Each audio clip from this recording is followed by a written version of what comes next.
Queridos irmãos e irmãs, aceite a santa e gloriosa paz do nosso Senhor e Salvador Jesus Cristo.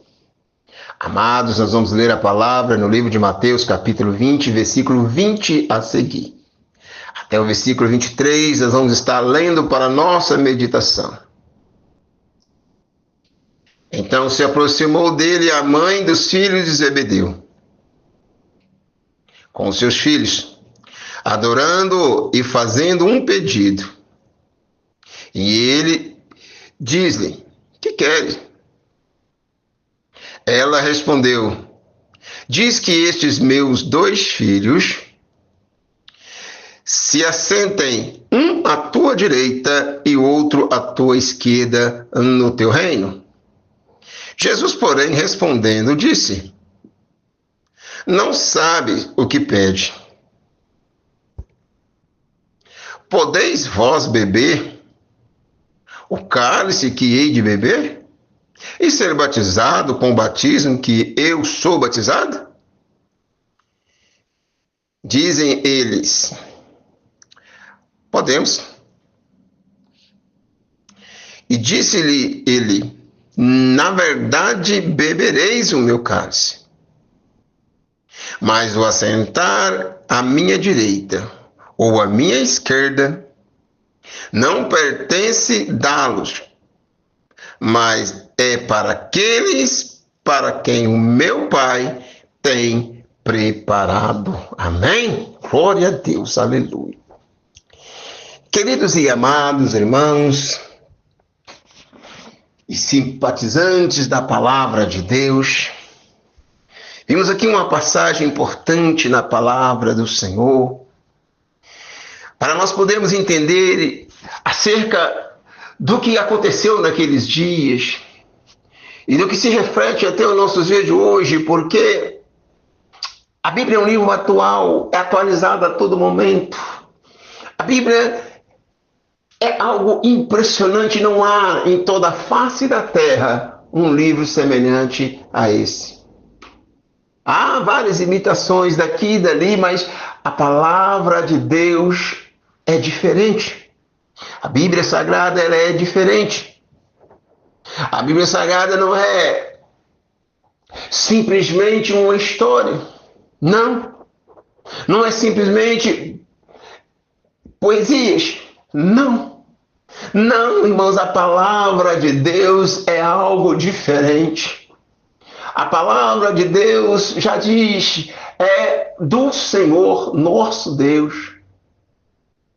Deus é Deus poderoso, é Deus que cria algo novo a todo instante. O que está ali é a ação direta de Deus, através de Jesus e do seu Espírito Santo, na vida de homens e de mulheres que viveram aqui na terra. Homens e mulheres que ousaram, homens e mulheres que aceitaram, que tiveram seus olhos abertos para ver além do seu tempo. Aleluia, glórias a Deus. Homens que tiveram o seu coração aberto para o amor de Deus. Homens e mulheres que tiveram a sua mente renovada, que tiveram entendimento além, muito além de muitas pessoas e até em nossos tempos, nos dias de hoje. Ação direta de Deus, através da sua palavra, que é verdadeira, que é viva e eficaz. Pelo que rogo que não desprezem a palavra de Deus, o qual vós tem ouvido. Não importa onde queres que ouvirem a palavra de Deus, seja ela nas ruas, um pregador de rua, por exemplo, seja ela em um grande templo ou em um cubículo pequeno, mas é a palavra de Deus. Seja uma frase num para-choque de um caminhão, leia. Deus pode estar falando com você ali naquela frase. O Senhor trabalha de diversas formas. Quantas pessoas contam e tiveram testemunhos, experiências maravilhosas, sem ter um pastor para pregar a palavra para ele, sem ter um obreiro usado na presença de Deus, sem ter alguém para lhe abrir as escrituras, mas através de um versículo, através de algo que alguém contou, através de observar a natureza, tiveram a mente aberta e entenderam que há um Criador, há um Deus Todo-Poderoso, que nada foi feito por acaso, de que tudo que existe foi feito pela mão de Deus, pela criação de Deus. Há um Senhor sobre essa terra e Ele reina. Oh, aleluia, glória a Deus. Há um dono deste mundo, um dono nessa terra, há alguém que cria, alguém que mantém as coisas que estão feitas, alguém que está zelando, está cuidando da humanidade, não somente dos homens, mas tudo que há no mundo. Animais. Quantos animais a gente vê dizendo foram extintos há tantos anos, não se sabe como voltou a aparecer novamente, porque há um Criador zelando de tudo. E Deus faz coisas novas todo momento, todo dia.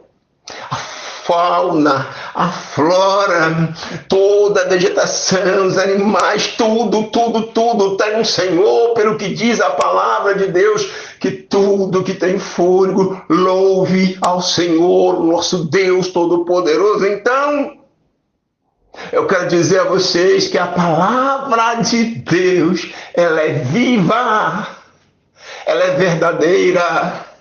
A palavra de Deus remove montanhas, coisas que existiam passam a deixar de existir. Onde há uma grande montanha, Deus pode fazer virar uma planície. Onde há uma planície, Deus pode fazer uma grande montanha, sim. Exatamente nos dias de hoje, todo o poder pertence a Ele, toda a honra pertence a Ele, toda a glória pertence a Ele, e as mãos do Senhor continuam estendidas e trabalhando sempre. O Senhor, Ele é forte, é poderoso, é implacável. Não há ninguém semelhante ao nosso Deus Todo-Poderoso e nunca haverá. Mas a palavra de Deus, no texto que nós lemos nessa hora, está contando que o Senhor Jesus, o Filho do nosso Deus, deste Deus Todo-Poderoso, ao qual eu estou me referindo, que a sua palavra é viva, estava nessa terra. Ele estava ali para anunciar a sua palavra, o evangelho da salvação, pregando o amor, pregando então que os homens deveriam olhar para ele, ou seja, olhai para mim, sereis salvos. Ele estava aqui como um cordeiro para nos ensinar a mansidão, a humildade, que só assim venceremos este mundo. Ele nos ensinou que nós não estamos desamparados, não. Nós temos o Senhor que está cuidando de nós em todo momento. Ele é o bom pastor, disse Jesus. Mas certa feita, uma mulher, a mãe dos filhos de Zebedeu, dois apóstolos honradíssimo na palavra de Deus, Tiago, o maior, e João. E a palavra de Deus diz que esses também foram escolhidos por Jesus. Era um apóstolo. Um era o discípulo qual Jesus amava, João. O outro era Tiago. Eles tinham por sobrenome Boanerges. E por que Boanerges? Porque significava filhos do trovão. Por quê? Por causa do impeto. Porque eram homens de palavra, porque falavam e faziam. Porque não demorava, era rápido em fazer aquilo em que falava. Tiago era uma pessoa enérgica. João estava ali aprendendo e aprendendo e aprendendo mais, mas certa feita achou por bem então a sua mãe ir ter com Jesus, e chegou e adorou e bendiz o nome do Senhor. E Jesus perguntou a ela: o que queres? Era costume de Jesus perguntar. Então ela disse: dai, ou seja, diz, porque ela sabia que a palavra de Jesus é a verdade. Não era, é a verdade. Que esses dois meus filhos assentem, um à sua direita e outro à tua esquerda no teu reino.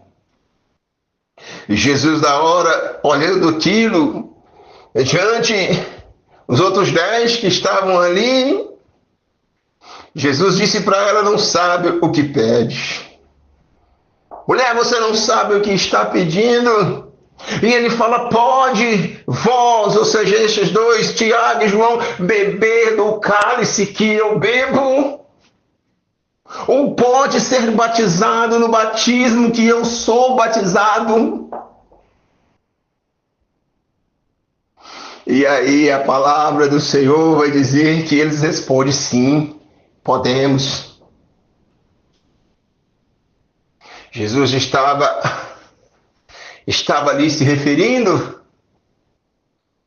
acerca do batismo com o Espírito Santo. O Espírito Santo não haveria vindo ainda. Isso só aconteceu mais tarde, em Atos 2, após a partida de Jesus.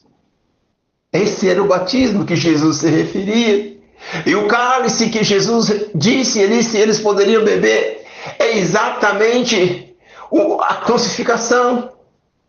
As lutas, o martírio, o escárnio, tudo que iria acontecer com Jesus, o grande sofrimento. Jesus perguntou se eles poderiam beber desse cálice, e eles falaram que poderiam. E Jesus então disse para eles: verdadeiramente bebereis esse cálice. Olha, irmãos, que palavra do Senhor. Mas o Senhor disse: mas o assentar um à minha direita e outro à esquerda não pertence dá-los. Mas isso é para quem o meu Pai já tem reservado. É exatamente aqui que a palavra de Deus nos faz olhar para a nossa trajetória, para o nosso caminho. É aqui que nós olhamos e tentamos comparar um pouco para entendermos como é a nossa chamada. Como foi que fomos chamados para ser salvos? Como foi que a salvação chegou até nós? Como foi que essa graça chegou e invadiu o nosso ser? O qual muitos tentaram rejeitar, tentaram fugir, mas não puderam. Foram escolhidos por Deus.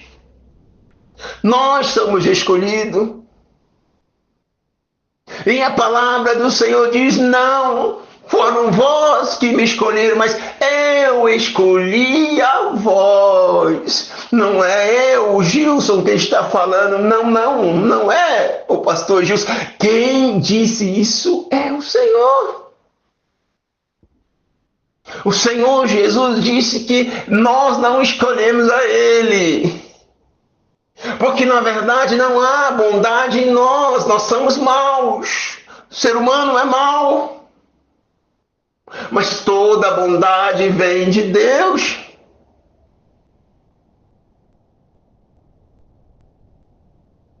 A tendência é um abismo chamar outro abismo.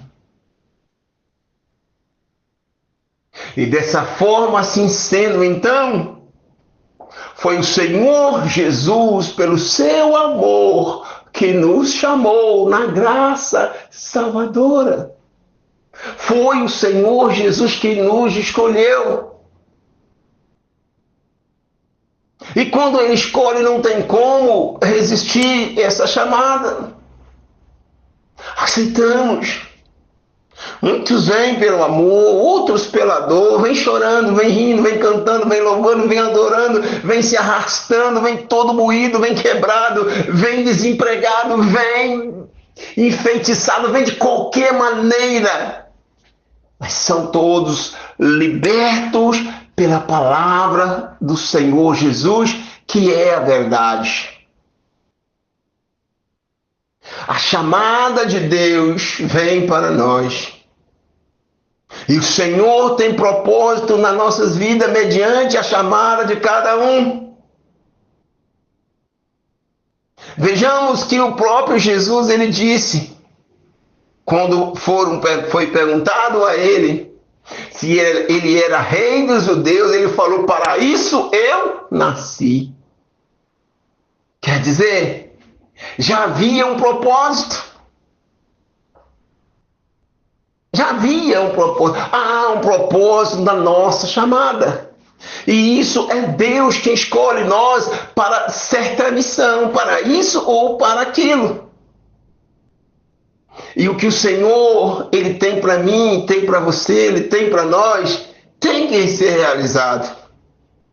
A palavra do Senhor não volta vazia. O seu querer tem que acontecer. Nada pode resistir. E se ainda há alguns que ouvem a palavra de Deus e resistem, acham que não é com ele, não acreditam que Deus vai fazer o que tem falado, resiste, não abre o seu coração, não se prepara, saiba que Deus, ele resiste os soberbos. Quanto mais você resistir, mais encontrará resistência também. É melhor humilhar-se na presença de Deus, aceitando a vontade do Pai, aceitando a vontade do Senhor Jesus, e deixar tudo fluir da maneira que Ele quer, porque Ele é Senhor. Nós somos servos e nós temos que entender isso, compreender isso. Não podemos resistir, irmãos, a Deus. Não podemos resistir à palavra de Deus. Todos que for contra a palavra de Deus perderão, cairão por terra, não vencerão, porque a palavra é de Deus. Se uma palavra de um rei terrestre aqui tem valor, imagina de Deus. Deus é o Senhor da vida, irmãos. Ele é Criador, Ele é o Senhor do tempo. Ele pode simplesmente trocar de ideia? Pode. Passar a chamada para outra pessoa? Sim. Pode. Mas Deus resiste o soberbo. Há muitos sofrendo em nossos meios porque resiste à palavra de Deus, porque não querem se entregar completamente para fazer a vontade do Senhor nosso Deus. Isso acontece de diversas formas, por muitos motivos, uns por causa de família, outro por causa de emprego, negócios, outro por causa de falácias desse ou daquele, por medo da justiça, da lei. Muitos têm estado estacionados, não estão cumprindo o seu chamado. Mas o Senhor está atento a tudo isso. Tudo isso. Saiba que a chamada tem um preço, irmãos. Uma coisa é a palavra falada. Outra coisa é o cumprimento desta palavra. Tudo tem que ser com temor a Deus. Não adianta somente buscar a bênção de Deus. Tem que adorar o abençoador. Não adianta correr atrás de revelações. Porque homens vis, mulheres vis, gananciosas, podem entregar a palavra falsa para vocês. E vão confiar na revelação que vai se cumprir e nunca vai se cumprir. São lábios enganosos. A mas como saber se é? Porque vocês não têm discernimento da palavra de Deus, não têm sabedoria da palavra, não busca de Deus, não ora, não jejuma, não santifica, não faz o simples dever de casa como servo. Mas aqueles que buscam a Deus, que medita na palavra do Senhor, aquele que está sempre orando, vigiando, esse não é confundido, não. Esse não é enganado, não pode ser enganado de maneira nenhuma. Porque ele discerne todas as coisas e por ninguém ele é discernido, assim diz a palavra de Deus. A chamada para a nossa vida, ela é individual, irmãos, ela é pessoal. É nós e o nosso Deus. No texto em que nós lemos, Jesus pergunta para eles, para os dois filhos de Zebedeu, Tiago e João. Tiago, o maior. Jesus pergunta para eles, podereis vós beber do cálice que eu beberei? Olha o tempo. Ainda não havia acontecido, que seria a crucificação, quando Jesus seria preso. Então Jesus pergunta, podereis vós beber? E eles disseram, podemos. E Jesus falou para eles. Jesus respondeu e disse que realmente eles beberiam. Mas observa a palavra de Deus, irmãos, porque a Bíblia é muito clara, irmãos, em dizer que o cálice de Deus não era algo muito bom assim aos olhos humanos, não, irmãos. Não. Não era, não. O cálice de Deus era o cálice amargo. Era um cálice de tristeza, irmãos. Era um cálice de dor. Era um cálice, uma dose que o corpo humano, físico, não suportaria em vida. A vida seria ceifada. Este era o cálice que o Senhor estava se referindo. É onde foi depositado ali o preço pela nossa salvação. Porque esse cálice o levaria à morte. Então, irmãos, esse cálice, as faltas, as falhas, todos os pecados, toda a incontinência dos homens, a falta de reverência ao Criador, todos os pecados, tudo isso que foram literalmente vendidos ao inimigo, ao diabo, que era o pai de toda a humanidade neste período. Porque estava todos nós mortos em pecados, irmãos. Não havia como ter vida. E o salário do pecado é a morte. Então Jesus veio comprar-nos com seu sangue precioso. Ele veio beber desse cálice que eu não poderia beber. Você não poderia. Não. Porque ele, de certo, nos levaria à morte. Mas os filhos de Zebedeu falaram, podemos beber sim nesse cálice. É certo que não seria a mesma coisa, não era algo nem de perto parecido com o de Jesus, mas era um cálice também amargo. Então eles disseram que eles poderiam sim beber daquele cálice. Mas aí o Senhor Jesus disse para eles, na verdade, bebereis. Irmãos, o que a gente lembra que aconteceu? Quem foi o primeiro mártir dos apóstolos? Tiago. E qual Tiago? O maior. E quem é esse? O filho de Zebedeu, o próprio, que estava naquele dia quando a sua mãe, junto com João, pediu a Jesus que ele dissesse que eles se assentassem no reino de Deus, uma à direita e outra à esquerda de Jesus. E Jesus perguntou para eles, e eles falaram que eles poderiam beber o cálice, sim. E foi ele, esse Tiago, o primeiro mártir. Foi decapitado por Herodes Agripa. Sim. Veja o que é, irmãos, a chamada.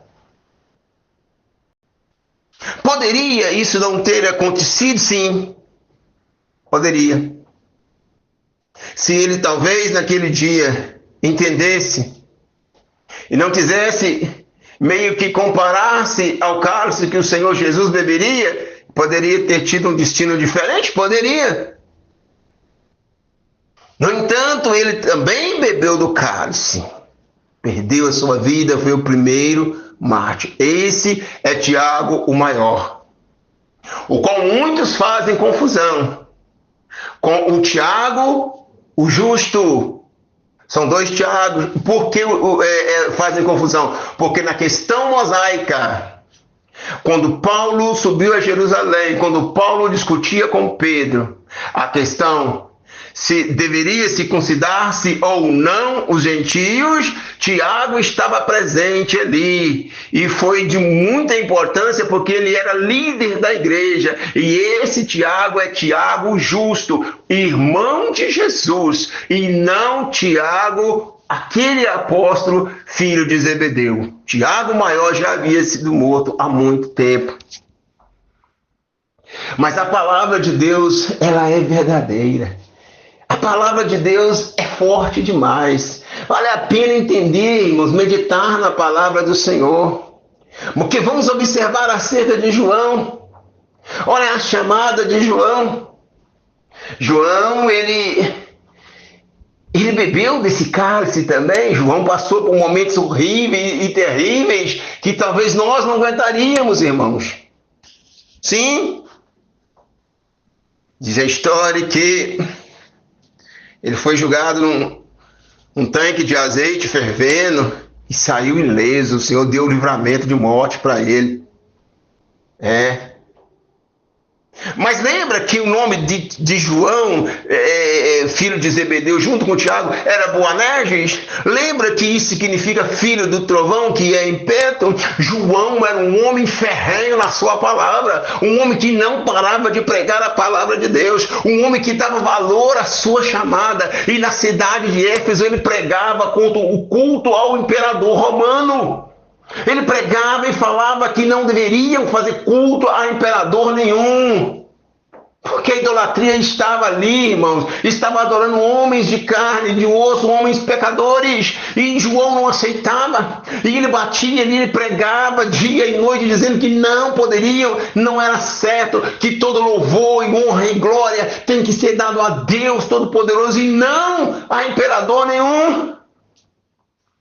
E por causa dessa pregação que foi se alarmando, foi crescendo e foi grande o alcance, o imperador então mandou exilar ele. Então ele foi exilado para a ilha de Patmos.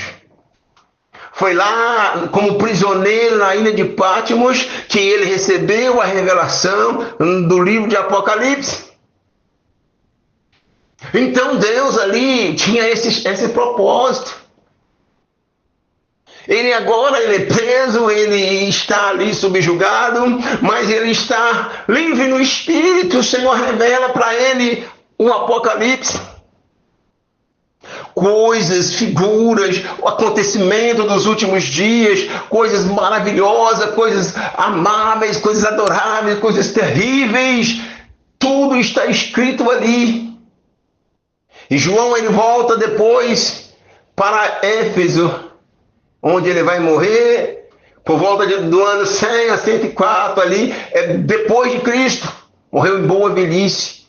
Mas ele teve a sua chamada. E a sua chamada foi dolorosa.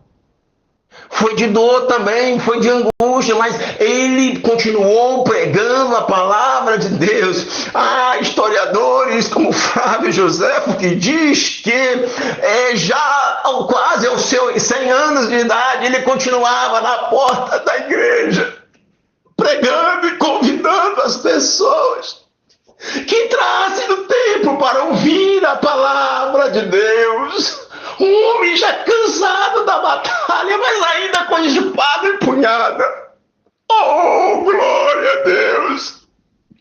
Avançado em idade, mas jovem no espírito e ainda dando fruto e fruto fidedignos para Deus. Quase 100 anos e ainda evangelizando na porta da igreja em Éfeso, convidando, dizendo: filhinhos, já é a última hora. Entrai por essa porta e sereis salvos. Entre por esse caminho e encontrarás o bom pastor, encontrarás salvação, encontrarás redenção, encontrarás perdão, encontrarás amor. Entre por essa porta, irmão. A nossa chamada, ela é gloriosa demais, ela é poderosa. O Senhor não nos chama para perder, não. O Senhor nos chama para ganhar almas, para evangelizar, para poder ir, para poder esforçar ao máximo, enquanto houver fôlego de vida em nós, enquanto houver força em nós, enquanto pudermos falar, vamos pregar. E se acaso algo acontecer, ainda seremos usados por Deus. Pode nos faltar a visão física, Deus nos dará a visão espiritual e nós entregará então as revelações mais tremendas, as visões mais excelentes do Espírito Santo, que há de acontecer segundo a sua palavra. Pode nos faltar a audição no nosso corpo físico. Quantas pessoas não ouvem bem, não escutam, são surdos, mas ouvem a voz de Deus. O que Deus fala na alma, não é no corpo físico. Então ouve a palavra de Deus e pode falar, pode pregar e pode anunciar. Irmão, do poder de Deus, Ele atua nas nossas limitações, nos fazendo ir além. Ele atua na nossa vida, nos fazendo concluir a nossa chamada e percorrer o caminho que Ele propôs para nós. Portanto, abra o seu coração, abra a sua mente e aceite a chamada de Deus para a sua vida. Aleluia! A ação que Deus tem mandado, procure ir adiante, procure pregar a palavra enquanto é tempo. Se esforce na presença de Deus e será vencedor. Será aquilo que Deus preparou para você, para mim, para nós. Vamos pregar a palavra com amor. Vamos nos esforçar, porque Jesus Cristo está voltando. As almas estão perecendo, irmãos, sem a salvação. Mas é hora de juntarmos, é hora de espalhar a notícia. Ainda é tempo, ainda é tempo. Tempo de quê? É tempo do fim? Não, não. Ainda é tempo de boas novas. Muitos ainda não conhecem a boa nova, não conhecem Jesus Cristo, não conhecem essa palavra, mas vão conhecer, porque a partir de agora nós vamos pregar, vamos anunciar o Evangelho com veemência, com alegria, com impeto, com vontade, com precisão. Vamos ouvir, irmãos, porque não há limitações em nossos corpos físicos que possa nos impedir de pregar a palavra de Deus. Não, não, não. Deus está na frente, então o nome do Senhor será glorificado, será exaltado. Em nome de Jesus eu creio. Queridos, fique com essa palavra no seu coração, fique com essa palavra na sua alma, deixe essa chama acesa na sua alma, no seu coração, e procure fazer a obra de Deus com mais rapidez, com mais sinceridade. Prepare, jejum, ore, busque a Deus, para que o nome do Senhor seja exaltado e glorificado. Amém? Fique todos na paz do Senhor Jesus. Deus abençoe a todos, irmãos. Deus abençoe a todos. Amém, Jesus, amém.